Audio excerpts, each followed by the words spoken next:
I'm Emily Jashinsky. I'm Josh Hammer. I'm Rachel Bovard. And I'm Ben Weingarten.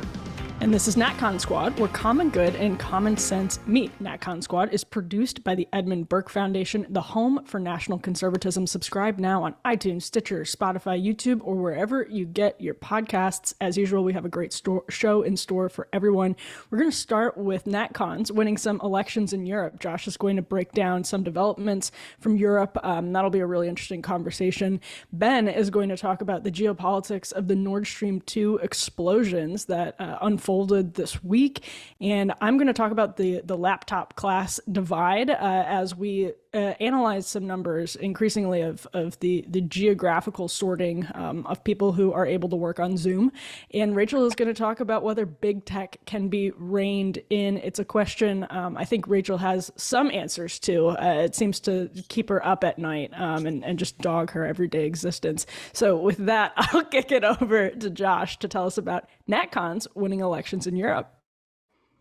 Okay, so hello everyone. So welcome back. So there's been a lot happening. So you may have missed the fact that kind of right-wing political parties, kind of like a national conservative kind of populist bent to them, have really started to rack up victories of late over in Europe. So most to kind of go back even a little further, back to last April and May, Marine Le Pen made it to the final round of elections in France, where she lost to Emmanuel Macron, who's kind of a very kind of a Clintonian, kind of Tony Blair-esque neoliberal shill. But the fact that Marine Le Pen's National Front was able to kind of get that far in the French elections, I think was noticed by a lot of people around the world. And, we'll see where Marine Le Pen can go from there. She's done a lot as far as kind of reforming her party to kind of purge it of her ancestors, who I think a polite way of putting it would be are not necessarily always the most savory of characters, especially when it comes to kind of World War II historical revisionism. But most recently, and more to the point, Giorgia Meloni appears to be the next prime minister of Italy, which is a G7 country. Italy has not had a particularly robust economy since the 2007-2008 financial crash. It has actually been consistently one of the less good, generally worse economies in Europe since then, and they've been kind of consistently reliant upon Brussels and Berlin and the European Union for kind of their various debt crises. But it is still a G7 country. It is a country with a lot of kind of traditionalist historical clout. The name Italy, I think, carries a lot of kind of cachet as far as international politics, despite its fairly stagnant and recessionary economy for years.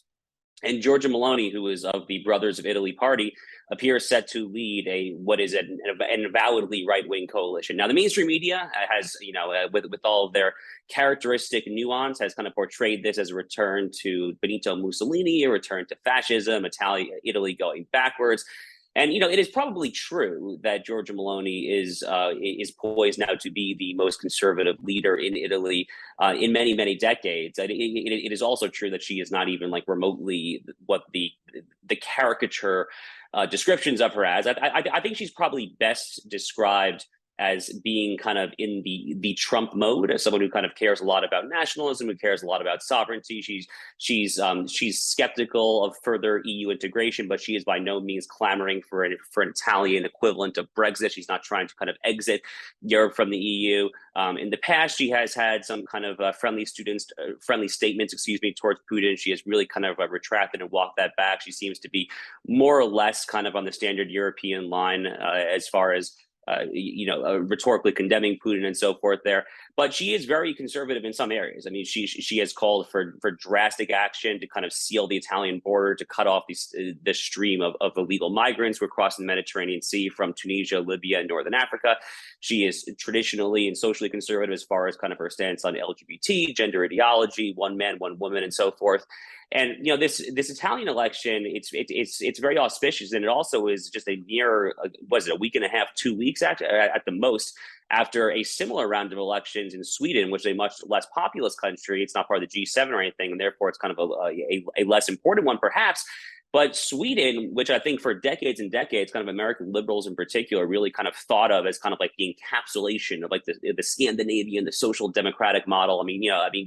if we had a nickel for every time Bernie Sanders and people like him have kind of praised the Swedish or Danish model, we'd all be rich, right? But Sweden actually has, of all places, now elected the Sweden Democrats, which kind of an avowedly NatCon National Populist Party, similarly with kind of a mixed pedigree, but the current leader, Jimmy Åkesson, has worked extremely hard to kind of purge them of that.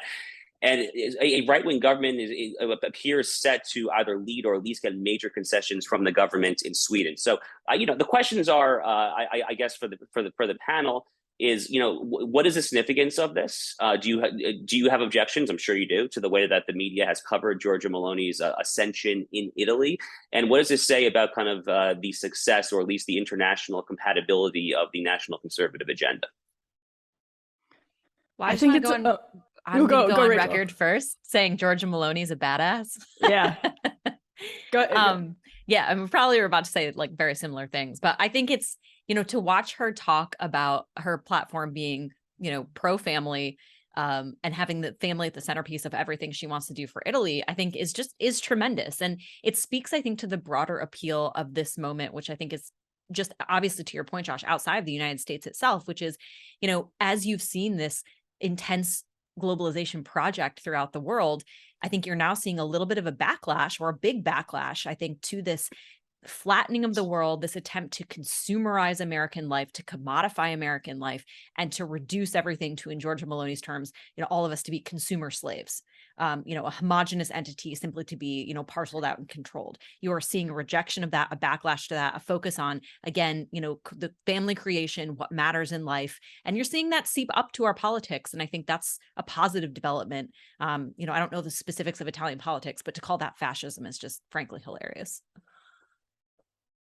I think it's hilarious that somebody who is pro-EU essentially is being just absolutely derided as a fascist. Like, there's the steady drumbeat of fascism in every legacy media piece about Giorgia Meloni because of a quote she gave years ago about Mussolini. It's literally the only thing they cite, in addition to the fact that she's a traditionalist on like the LGBT, the broader LGBT agenda, and has a pretty mainstream position on the concept of national borders. It's just like amazing that if you put all of that together, it's somehow an objective recipe for fascism for the mainstream, the so-called mainstream media, which is actually like way more outside the mainstream than somebody like Giorgia Meloni. So there was an interesting part on Tucker, I think it was last Friday, Tucker Carlson's show on Fox, where he contrasted Kevin McCarthy's commitment to America agenda with some of Meloni's rhetoric. And Tucker was like, nobody cares about like, commitment to America, blah, blah, blah. And I think a lot of people know that. But they also, like, he's like, there's nothing you're really going to disagree with in the agenda. But then listen to what she's talking about. Like, do you have any faith that elected Republicans are going to do anything to deal with the dissolution of the family, the very serious dissolution of the family, about the fact that we have no southern border, about the fact that we're just like careening into abject decadence? I mean, no. So I like am very excited to see her reign of terror in Italy. Yeah, so the first thing I'd say is, I think what occurred in Italy, what we've seen in Sweden and a number of other countries as well, just underscores the fact that the central divide in the Western world, or what's left of it, is really between those who care about preserving, protecting, and flourishing of the most fundamental, basic building blocks of our civilization, versus those who essentially want to tear it up, out, root, and branch, or cynically put forth that ideology so they can accumulate more and more power. And that goes to the question of family, faith, tradition, nationalism, sovereignty, and protecting your borders, assimilating people as if you're going to import people en masse in the first place who are actually receptive to your culture, your history, your norms, rejecting gender radicalism and beyond. These are more fundamental than, again, as we've talked about before, what the ideal marginal tax rates are and regulatory scheme and even the size and scope of the administrative state, et cetera, et cetera. These are about the most basic things. And I've always felt that European countries as a general matter, and of course, they're drastically different in their character, their history, their politics, but I've always felt are further down the progressive road generally. And so that these candidates continue to succeed, grow a greater and greater constituency, I think probably presages what we will see here, which I think redounds to the benefit of national conservatives because our principles are the ones that are standing up. And it's why, by the way, they have to call us fascists, because the actual people acting as fascists, those fusing state power with quote unquote private sector power, are the ones seeking to shut down, stifle, silence, and censor anyone who dares put up a compelling competing vision. So I think this is bullish long term, but it speaks to the fact that nevertheless short term, this battle is on. The cold civil war that's being experienced in the West is on, and the more and more successes accrue to those who hold the kind of national conservative vision, the more tyrannical those screaming fascists are going to act in response. Yeah, so the final thing to add, then we'll send it right back to you, Ben, for our next segment. The New York Times had this article the other day where they were talking about Giorgia Meloni. I think they used the word fascist 28 times in one article, if I'm not mistaken. Giorgia Meloni's lead opponent, like the person who just lost to Giorgia Meloni, was on CNN and said that any talk of Giorgia Meloni as a Mussolini-esque fascist is quote unquote nonsense. So we'll just leave it on that one. The New York Times might want to check with the actual person who lost to Giorgia Meloni. But Ben, let's kick it back to you. We're going to stay on Europe for now, it seems like. Sure. So we sort of have a fog of war situation, but I wanted to lay out some of the facts and salient points around these, what appear to be explosions of the three offshore lines that form Nord Stream 1 and Nord Stream 2, these hugely geopolitically significant physical ties between Russia and Germany that allowed for the flow of natural gas in substantial quantities, at least through the first pipeline, Nord Stream 1, which was originally opened in 2011. So we know that on the 26th, it was reported that there were these apparent attacks. It appears to be explosions that occurred, massive explosions near the Danish island of Bornholm. These appear to have created catastrophic leaks. I've seen estimates indicating that it could be months before repairs take place here in these heavily fortified and very deep beneath the water lines. So this is a massive geopolitical attack, it would appear. There's almost universal belief that these were acts of sabotage, and that's both on the European side as well as the Russian side here. Worth noting that neither pipeline had been at present transporting gas, but both contained substantial quantities of it. So Nord Stream 1 had not moved gas since August, with sanctions placed on it, basically being used as a rationale to explain that maintenance could not be done on the line, so they were taken offline, notably, of course, right before the winter. Nord Stream 2, oil had never flowed through there, in large part due to the sanctions subsequent to Russia's invasion of Ukraine. Worth noting also that the Biden administration had initially waived some of the sanctions on Nord Stream 2, reportedly to try to curry favor with the Germans over that connection. The Trump administration had fought vigorously against the creation of Nord Stream 2 and ultimately the flowing of oil through it. So with all that background, it's also worth noting some of the other salient points about, first of all, where did these attacks come from and what were the motives behind it? And many people have resurfaced these clips of, for example, President Biden in February 2022 saying, quote, "If Russia invades, there will be no longer a Nord Stream 2. We will bring an end to it." January 22, State Department Undersecretary Victoria Nuland: "If Russia invades Ukraine, one way or another, Nord Stream 2 will not move forward." We've seen reports indicating that the CIA issued a quote unquote, according to the New York Times, vague warning in June to a number of European nations, including Germany, that the two Nord Stream gas pipelines that carry natural gas from Russia could be targeted in forthcoming attacks. Beyond that, and this is some interesting history here, in 2015, Pipeline Journal reported that, quote, "The Swedish military successfully cleared a remote operated vehicle drone rigged with explosives found near line 2 of the Nord Stream natural gas offshore pipeline system." And there had also been US-led naval maneuvers in the region where these attacks occurred in recent months, and including in recent days as well. Anne Applebaum's husband, a bigwig on the European side of things, said in a tweet, quote unquote, "Thank you, USA," with a picture of the spillage into the ocean.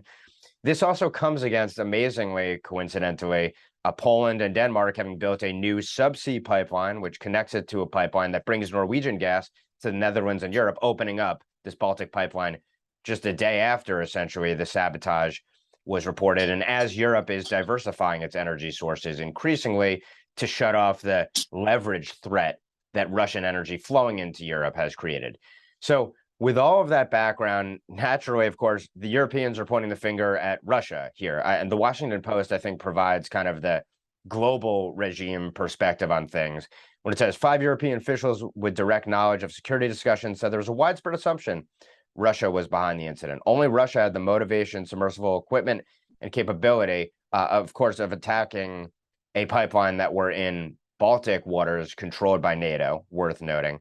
A quote, "No one on the European side of the ocean is thinking this is anything other than Russian sabotage," said a senior European environmental official.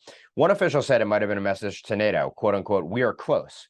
Another said it could be a threat to other non-Russian energy infrastructure since so many pipelines crisscross the Baltic, including the one inaugurated Tuesday that I just mentioned. A third noted that crucial internet data cables lie along the bottom of the sea, and there have been longstanding concerns that Russia has a submersible program that could cut them, causing communications chaos around the world. So we don't know where these attacks emanated. We can guess as to the motives behind the various players. I think it strikes on its face as hard to understand, hard to rationalize the idea that Russia would destroy its own pipelines that would have created such leverage over Europe, and particularly Germany, the seat of Europe in some ways, providing up to 50% of Germany's energy there. So an essential geopolitical connection. There's also a question of, does this ultimately, to the extent it has an impact on the Russo-Ukrainian war, ease tensions or substantially increase tensions? And then to the extent it does, who gains from that? What does this mean for energy prices going forward? Who benefits and who loses as a consequence of that? What would America's national interest be in this situation, one way or the other, or ought it to be going forward? I think these are all the types of questions that we have to address and be thinking about when it comes to what would be the motive behind the attack, and then how does this play out in a whole series of scenarios around this Russo-Ukrainian war and beyond. All of these questions are open at this point, so be happy to turn it over to the group. What are your impressions of this attack, the finger pointing in the immediate aftermath of it, and then what this means for the war going forward? So the finger pointing from the Europeans to Russia is totally unsurprising, obviously. I mean, like the combined kind of like Brussels blob reaction to Russia has been obviously vociferously condemnatory and applying all these sanctions that at best have been feckless, at worst, many have argued, and I'm sympathetic to this, have been quite counterproductive. I don't understand personally, and maybe admittedly, like Putin really is kind of like a North Korea Iran style, like genuine man who just like does like crazy crap for the sake of being crazy crap. And if that is the case, then I guess anything truly is on the table. But just thinking of assuming that he is like a remotely rational actor, it just makes absolutely no sense. It makes absolutely no sense. I mean, like, this is Russia's thing. I mean, they expended like tons and tons of resources into this. They expended a ton of geopolitical, social capital getting to this. When Biden kind of, had his imprimatur of legitimacy in the summer of 2021 to let Nordstream 2 go through, that was seen as a massive, massive, massive win for Putin and a loss for Poland, Hungary, and countries like there in the intermarium region of Central and Eastern Europe. So I don't think it makes sense. I mean, Russia could just cut off the taps. I mean, they wouldn't need to sabotage it, right? Look, some of my more conspiratorial-minded friends are accusing kind of like the CIA and the Biden administration because it would kind of redound to the interests of American natural gas and liquefied natural gas exports. I'm pretty red-pilled, bordering on black pill after the Mar-a-Lago raid, but I guess I'm not quite that black-pilled yet to assume that is possible. So my best guess personally is that this is some sort of kind of third-party actor, maybe like a rogue terrorist state with some sort of financial interest. But it's an intriguing story, to put it mildly, and I certainly hope that we get to the bottom of who did it. Yeah, I don't know, I don't have a lot to say about this because I think the details are still so uncertain, but I think it is a little bit, the destabilization that is happening, in the Baltic area that could easily spread to the Middle East, I think is concerning. And this is where my faith in the Biden administration was already non-existent, and it's cratered even further because you have, Joe Biden and Victoria Nuland, right? The Benghazi queen sort of overseeing these things. My faith is not well placed, I would say that. So this is something that I think we need sort of firm international leadership, and I don't see it coming from the administration. So if someone in the Senate wants to step up, I think now would be the time. Sorry, I just have to laugh at that. The Senate stepping up to anything. Yeah, it's such a great idea and yet remote possibility. Yeah, I'm similarly to Rachel, don't have a ton to offer yet, although I did think the tweet from Anne Applebaum's husband, who, as Ben mentioned earlier, is quite influential in European circles, was really something. Just thanking the United States. It was a picture of the disturbance in the water, thanking the United States. Really, just it says it all right there. And Applebaum, who's very worried about all of her friends who have gone over to the dark side, that she wrote an entire book about it. The opposition being, for people don't know, she's a columnist at the Atlantic, and I think a multi-Pulitzer Prize winning writer. Who knows? But anyway, it's also reminds me of a lot of the commentary over the last week or so that's almost seeming to cheerlead Putin's decline without having any clear vision for what the end of a war would look like. And that's a dangerous place to be, to say we're going to keep weakening Vladimir Putin, but we don't know. Short of regime change, right? Like we won't necessarily say that we want regime change, that it sort of slips out into the open sometimes. So the West is in a real conundrum. And I think everybody knows it at this point, unless you're Adam Kinzinger and you really do want regime change. But even then you don't necessarily have public support for it. I'm going to talk about this increasingly, I think, very important class divide that we see geographically, and in the way that we all live our everyday lives. There was a report, and I would encourage folks to read it, by the Economic Innovation Group that has all kinds of statistics on remote work, and breaks it down, like telework share versus commutes, telework share by education, just really fascinating information. And I think important information that we shouldn't ignore, because this has changed the way people live and work dramatically in the span of about a couple of years. But what's really interesting is to see the areas where remote work is most common. So even if, so Washington, D.C. has the highest teleworking share of the population, about 34%. So even there, it's not most of the population, although it is most of the media. So they probably overstate how many people are currently doing this or have access to it. But 34% of the population, that's a huge spike in a very short period of time. And it's going to start making really big differences in people's lives. If you look at the breakdowns by education, Washington, D.C. is famously, the metro area is famously one of the wealthiest places in the country. The surrounding counties outside Washington, D.C., where people are teleworking in high numbers, are very, very wealthy. And so if you have the ability to do Zoom work, that means you also have more flexibility with childcare. That means you also have more flexibility with doctor's appointments, with any of these different things, with travel. You don't have the commute, the cost of a commute. And so these are like really, really big differences in people's everyday lives. And I think it's going to start to become a really big class divide going forward.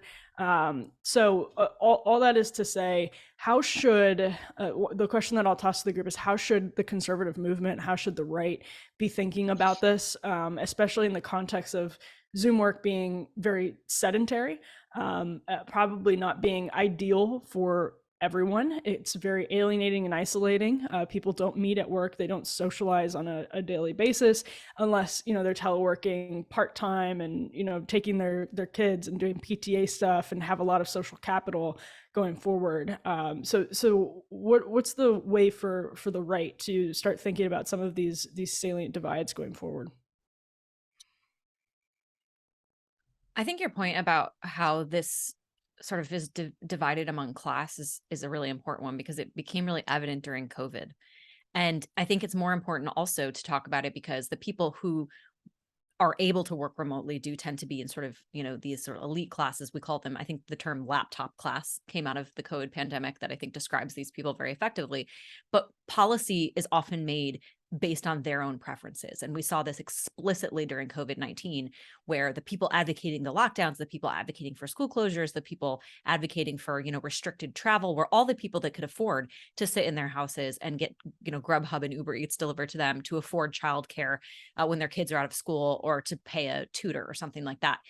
So how we make policy, I think, is a derivative question of how we work. And so this is going to change, I think, have a downstream effect on our policy priorities if we, start breaking in this way and how we operate in the workplace. So it's a dramatic shift. So I think we do need to be talking a little bit more about it. And then I think, Emily, at NatCon, you gave us a speech, which I thought was really interesting in talking about how these things need to shape our policy discussion. Like, whether or not we need policy to address certain things is a separate argument, away from the fact that we just need to let these things enter into our policy discussion. The fact that we don't move, the fact that we, eat a lot of sugar and that we're a, fat and decadent society, like the fact that big tech is not good for us. Yeah. We need to have these things sort of infiltrate our policy discussions. And this has to be one, because this is a huge titanic shift in just a couple of years that is going to change, I think, a lot of our national conversation. Yeah, so when it comes to this particular topic, I always think back to this one really good, and I hope not, but fear will be prescient, blog post from Rusty Reno, who of course is the editor of First Things Magazine, that he did for Oren's American Compass Group a while ago. I mean, I can't remember exactly when it was. It was probably like late 2020, early 2021. And Rusty basically hypothesized, and I think we discussed this on this podcast before, but he basically hypothesized that one long-term, not particularly easily foreseeable, but if you want to kind of just put your social scientist cap on, you can kind of see it. One potentially foreseeable consequence of the work from home revolution is that there might just be less innovation. Like, there might be less kind of startup culture, kind of nourishing and kind of developing and kind of the traditional kind of hotbed seeds, or the less traditional hotbed seeds. And the reason that Rusty speculated this is because there will be less kind of, motivated people like in a physical workspace. So there'll be less kind of casual interactions at the water cooler or in the elevator, or kind of going down to the gym during their lunch break together. And, I think for many folks, especially kind of like the Silicon Valley heydays, if you will, like the 70s, 80s, folks like that, I think a lot of those companies started along like very similar lines to that, kind of just like casual conversations in the church, in the workplace, in the basement. So, I that's one thing that I definitely do fear.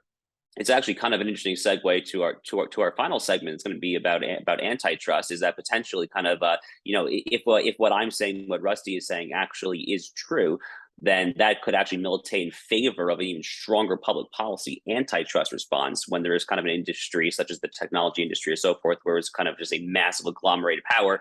If there is kind of if the barriers to entry are kind of made higher from the work from home revolution. So I'm not sure if I fully kind of explained that, but just one thing I think that we should be thinking about. And I guess the other question then is, in addition to antitrust, what kind of actual public policies can we have? And I'm not sure. I honestly have not like fully thought it out there. But it certainly, I think, should be within kind of the realm of plausibility for legislators to start just hard requiring certain types of industries to have X number of minimum days kind of in person. I haven't like fully thought that through, but that's sort of kind of like hard thumb on the scale style of legislation should not be anathema, I think, to kind of new right national conservative types. Yeah, well, I come at this from the perspective of someone who has probably been a beneficiary of the work from home revolution, having done it myself for the last more than 5 years, basically. I certainly, from personal experience, don't think that it's for everyone, and I could see the net negatives substantially outweighing the positives in terms of atomization, physical separation, not having a workplace sort of culture, and there being all sorts of other negative knock-on effects to it as well.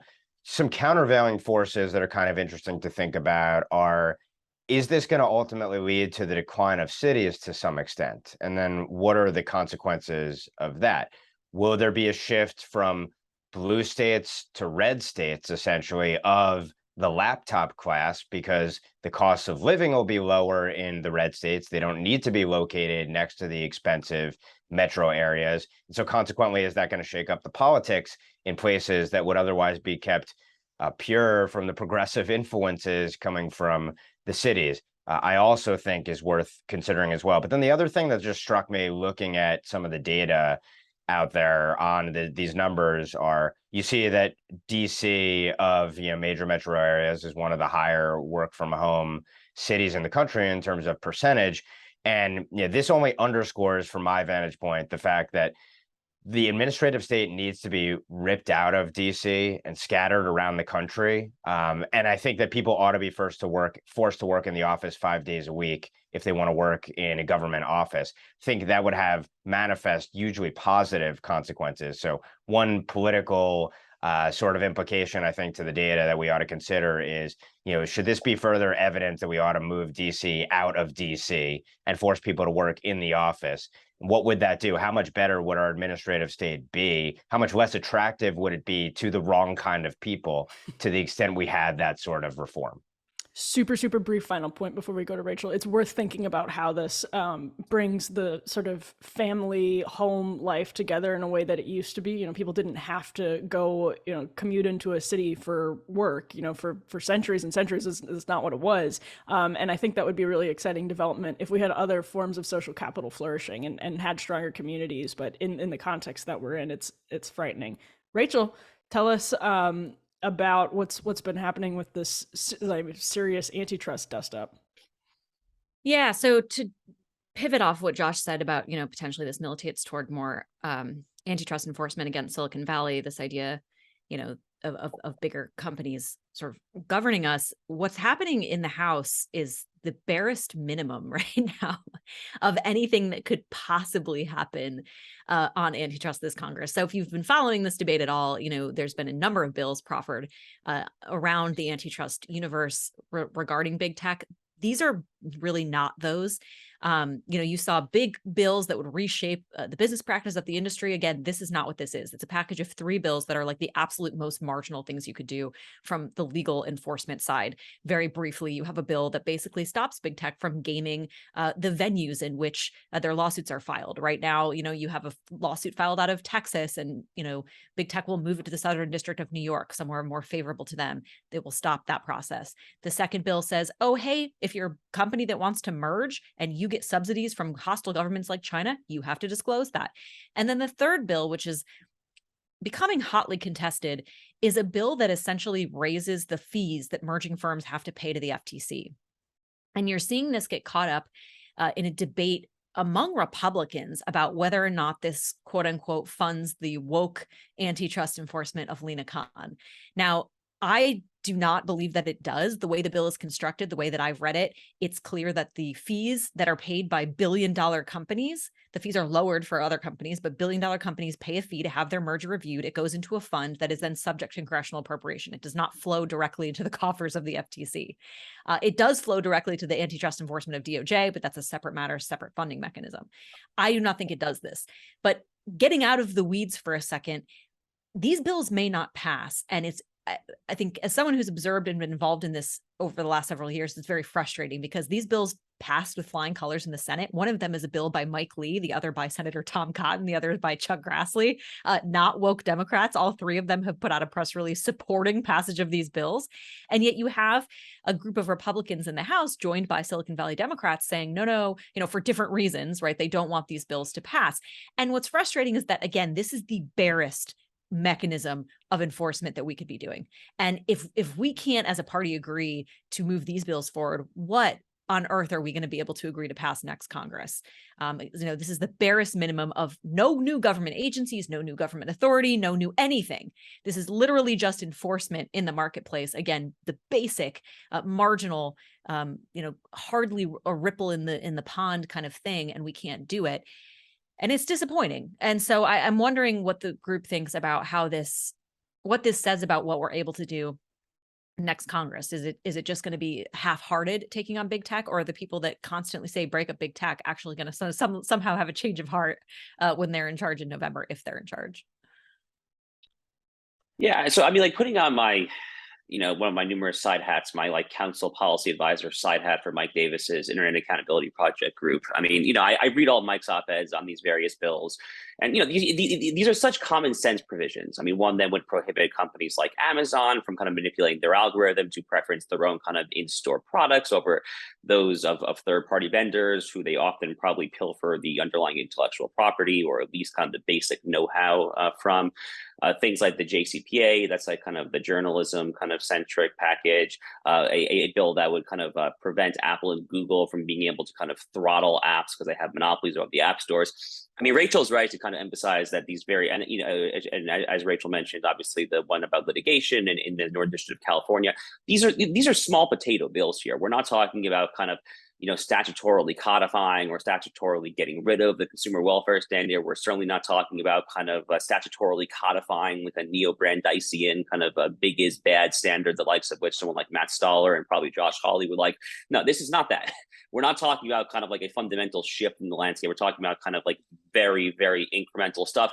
Frankly, the kind of stuff that, like, for someone like me, I don't want to speak for Rachel, but I would imagine like her, who are like very invested in this space, kind of hard to get like that excited about these bills, because like even though like they would be good, I'm not going to go and write like a 5,000 word think piece about like the great kind of civilizational moral imperative for Apple or Google to like not discriminate against it, like Truth Social, whatever, right? I mean, like it's a good bill, but like, so what does that say? I've been filibustering for a little while here. I guess like my big takeaway is that if we're going to become bearish and pessimistic about antitrust, then I think that common carrier has to be kind of the natural step, and they're not necessarily equivalent, right? I mean, they are different remedies. They are different remedies that can and should be applied prudentially as it pertains to different problems. Not everything that should be regulated as a common carrier has an antitrust problem. Not everything that has an antitrust problem is necessarily equivalent to a common carrier. So it's a very sloppy kind of conflation. I guess what I'm just saying is that,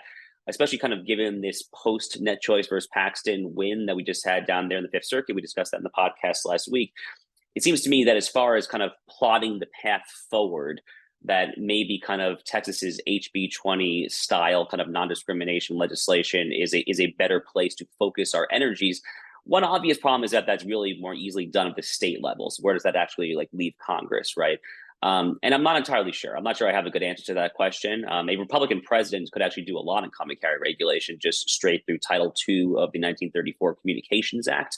A lot of that can actually be done administratively. Although Senator Bill Hagerty last year, now that I think about it, did actually have a common carrier piece of legislation, the 21st Century Free Speech Act, I think it was called, or something along those lines. He had a very good Wall Street Journal op-ed about this particular bill. But anyway, I've been kind of rambling and filibustering here, but I kind of come back to where I was last week, which is where I basically think that common carrier regulation, whether it's happening at the state level or the federal level, is one of our clearest and most obvious paths forward, at least as it pertains to some of these companies, like the Facebooks of the world, for instance. And to Josh and Rachel's points, this is not even close to that. This is like the bare minimum. That's causing the flare up between people on the side of Jim Jordan and people on the side of Ken Buck. And I think if you're reading the tea leaves here politically, it seems as though there are members of the conservative caucus, whether they're actually in the Freedom Caucus or not, on the sort of right Trump-aligned side of the party, who are going to be a bulwark against antitrust legislation going forward. And then you have to ask the question, why? What is it about people who don't like big tech, who also don't see reasonable antitrust steps, not necessarily the neo-Brandeisian full antitrust steps that some people want, but reasonable antitrust steps?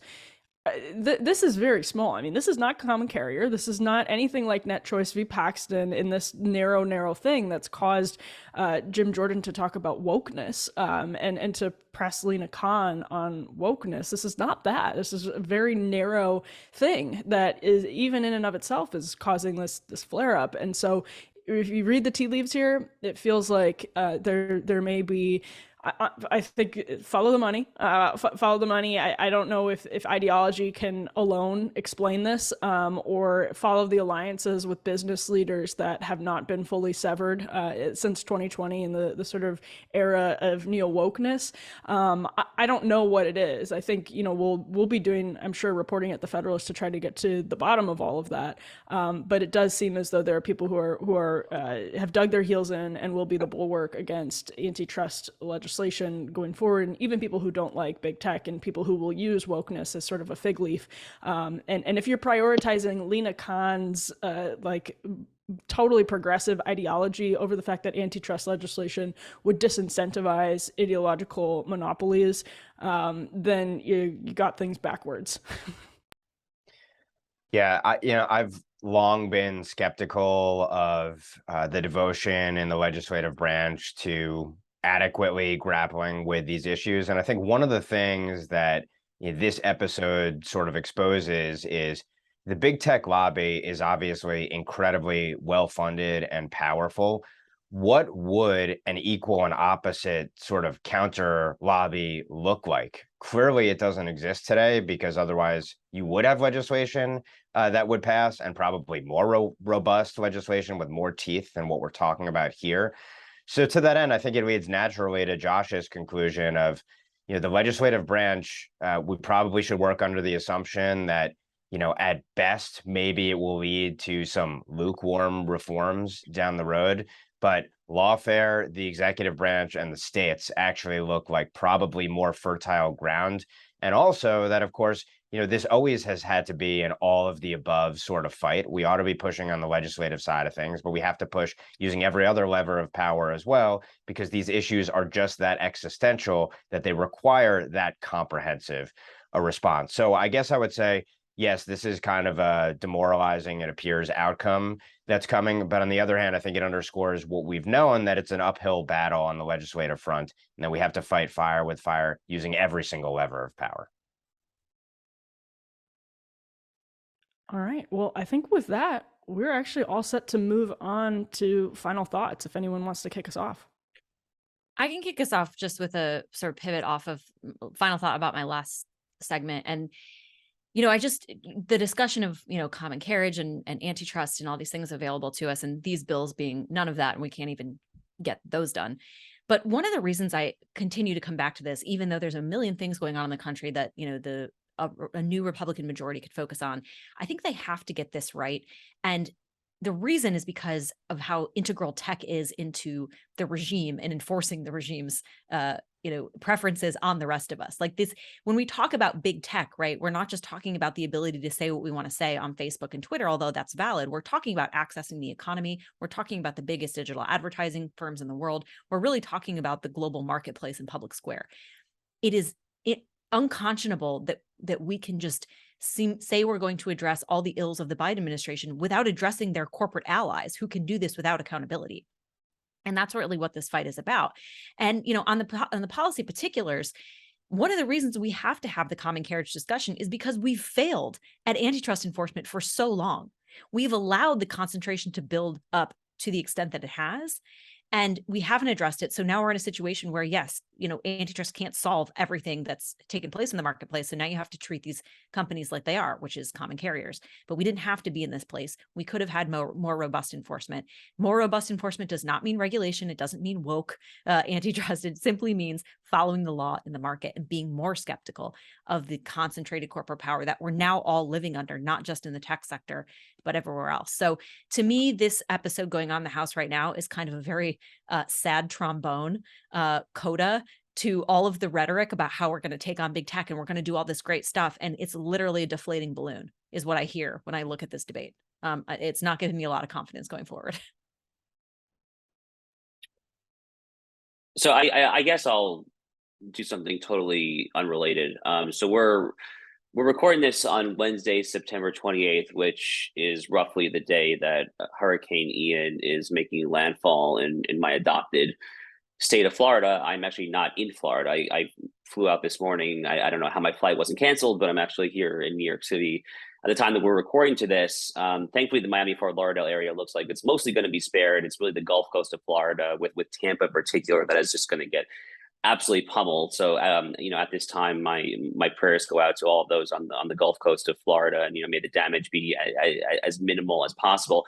The reason why it's relevant for NatCon Squad is because the governor of Florida, who is a frequent person discussed on this program, is now tasked with overseeing the recovery and response to what is going to be, if the reports are true, to what it has all the potential to be a once-a-generation hurricane. And, I actually was living in Houston, Texas when Hurricane Harvey hit in 2017. So, I have seen kind of other once-a-generation hurricanes, and it's just really, really nasty. And I guess it's going to be interesting from kind of a political commentator talking head perspective to just see what the interplay looks like between Governor DeSantis and President Biden, who clearly they do not like each other very much, but they're going to have to work together here with kind of coordinating FEMA, coordinating all the state sheriffs, county, state resources. They're kind of all going to have to come together here. One silver lining is that Florida has a huge budget surplus. They have a massive rainy day fund. So, that's not going to make anyone's kind of loss of house, property, or God forbid, life or limb. It's not going to make it any better. But it is nice at least to know that the funds are there.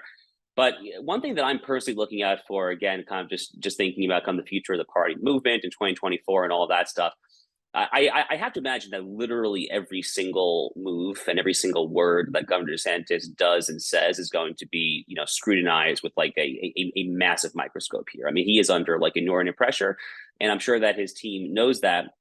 But if he can even do a decent job here and escape without kind of a George W. Bush Hurricane Katrina kind of style of like media just walloping you across the face, I think that will be viewed as a success if I had to guess. But most importantly, we're just praying, at least the time we're recording this, I'm not sure when it'll be released, but we're praying obviously for the folks on Florida's Gulf Coast in particular.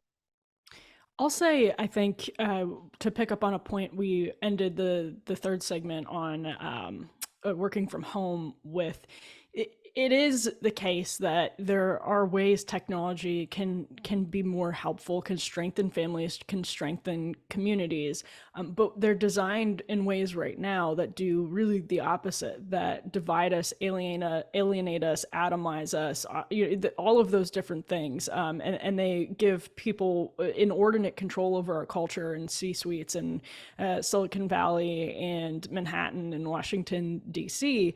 But that's a kind of an optimistic glass half full way to think about this, is that there are things like creating this home and work union that has historically been strong, that the father didn't need to do the Don Draper get on a train every day and get into Manhattan from Connecticut and New Jersey thing, and had more time to be hands-on at the house, and it all just sort of blended together in ways that were more healthy than what we see now.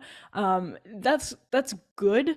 But if it's only going to be good for people in the upper class, and those benefits aren't going to be accessible down the line, and we're going to keep seeing social capital fray in different ways. For instance, Tim Carney demonstrated in his book Alienated America that areas that voted for Trump in the Republican primaries in 2016 had lower social capital than areas that voted for Jeb Bush, areas that voted for Marco Rubio or Ted Cruz. Those tended to be really strong communities. Those more favorable to populism tended to have less social capital. They tended to be economically downtrodden, and then culturally downtrodden. And if we continue on this trend where people do better financially based on where they live and their education level, and then do better sort of culturally, socially, in all of those different ways, we're getting into, we're talking Gotham and beyond. We're talking about a really, truly bad division in our society that's only going to get worse. And again, there seems to be basically no awareness of this in Washington, which is perpetually 10 years behind the curve when it comes to tech policy. Well, speaking of Gotham and division, to go in a sort of unique direction relative to what we talked about today. I wanted to return to my hobby horse of the regime's effort to criminalize dissent and just flag briefly. There's a blog post at Powerline I'd urge people to check out by John Hinderaker. It's actually titled Democrats Move to Criminalize Opposition. And it just highlights one of the subpoenas that the Justice Department has issued to a redacted individual in Trump world and walks through what the Department of Justice is actually looking for. And to quote Hinderaker, nearly all of the documents relate to activities that are plainly lawful, alleging or denying the existence of fraud in the 2020 election, offering evidence of such fraud or its absence, planning to have someone serve as a Trump elector, arguing the vice president has important constitutional powers in context of certifying a presidential election, discussing strategies whereby Donald Trump might be found illegally to have won the election. These are all legal activities that have long been engaged in by members of both parties. And of course, the subpoena also looks for funding of efforts to contest 2020 election, communications with about 100 people, some of whom are Powerline's friends, I guess. And then, of course, the subpoena says that recipients might be called for testimony. I just think this is a perfect illustration of the fact that the Gettysburg Address that we talked about was sort of meant to normalize the idea of treating the opposition as not only criminal, but terroristic. And these subpoenas essentially operate under the idea that conservatives who dared to question the regime's, narrative about elections broadly, about what is within bounds legally in terms of contesting them, they really want to treat you and hold their opposition under a microscope as if they are terrorists and chill them and punish them through this legal kind of process. So I think it's worth emphasizing again, plainly legal matters here are what's being scrutinized by the DOJ. And I think we're entering a world of fishing expeditions galore, purely aimed at chilling and punishing any political opposition in this country. And that is a problem that's transcendent and that we're all going to have to grappling with, I think, in the months and years ahead. Yeah, there's no question about that. Well, thank you so much, everyone, for another wonderful edition of NatCon Squad. On behalf of Ben, Rachel, Josh, and myself, thank you so much for tuning in. I'm Emily Jashinsky, and we will see you at the next NatCon Squad.